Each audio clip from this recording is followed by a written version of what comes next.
मुंबई का आयुष एक मेहनती और होशियार सॉफ्टवेयर इंजीनियर था।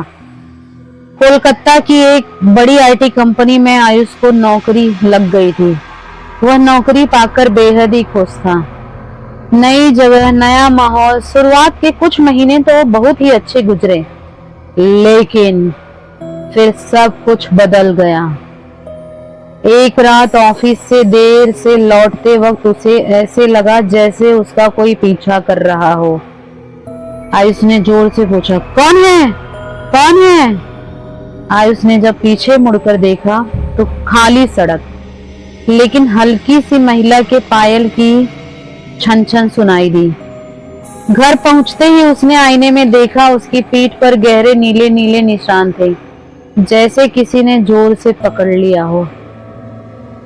दिन बीतते गए, उसके शरीर में थकान बढ़ने लगी, बाल झड़ने लगे, काम में ध्यान नहीं लग रहा था।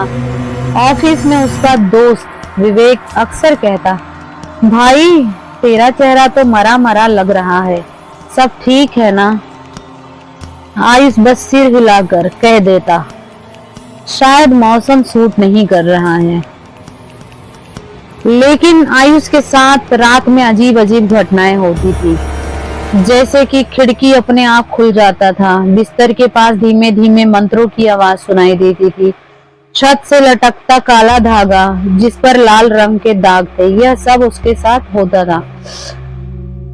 फिर एक दिन आयुष एक लोकल बाजार में गया। वहां पर उसे एक बूढ़ा तांत्रिक मिला। उसके पास आया और उसके पास आकर बोला, तुझ पर काला जादू है, जल्दी कुछ कर वरना तेरा अंत पास है। आयुष डर के मारे पूछ बैठा, किसने किया है?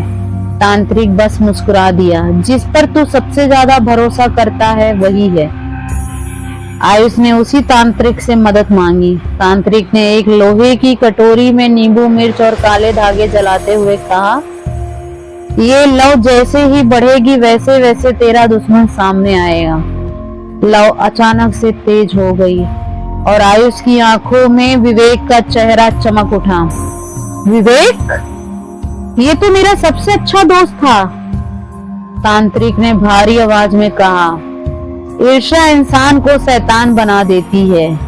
उसने तेरी तरक्की नहीं देखी गई और उसने तुझे खत्म करने की ठानी। तभी तांत्रिक ने आयुष को एक उपाय बताया। तांत्रिक ने आयुष को कहा, ये करने के बाद जो पीड़ा तूने सही है वही सब उसको सहना पड़ेगा, लेकिन याद रखना इसका अंत सिर्फ मौत है। आयुष के दिल में उथल पुथल मची, लेकिन विवेक की धोखेबाजी और अपनी बर्बादी याद आते ही उसने अनुष्ठान पूरा कर लिया। इसका भयानक अंत हुआ। अगले ही दिन खबर आई, विवेक ऑफिस नहीं आया। हफ्ते भर में उसकी हालत बिगड़ती गई। शरीर पर जलने के निशान, खून की उल्टियां, आधी रात को चीखें पूरे मोहल्ले में गूंजती। आखिरकार विवेक दर्द में तड़प तड़प कर मर गया। तभी आयुष के कानों में तांत्रिक की आवाज सुनाई दे रही थी, बेटा, जो जैसा बोता है वैसा ही कटता है। बुरा करेगा तो बुरा मिलेगा, अच्छा करेगा तो अच्छा मिलेगा। तो विवेक का भी अंत हुआ।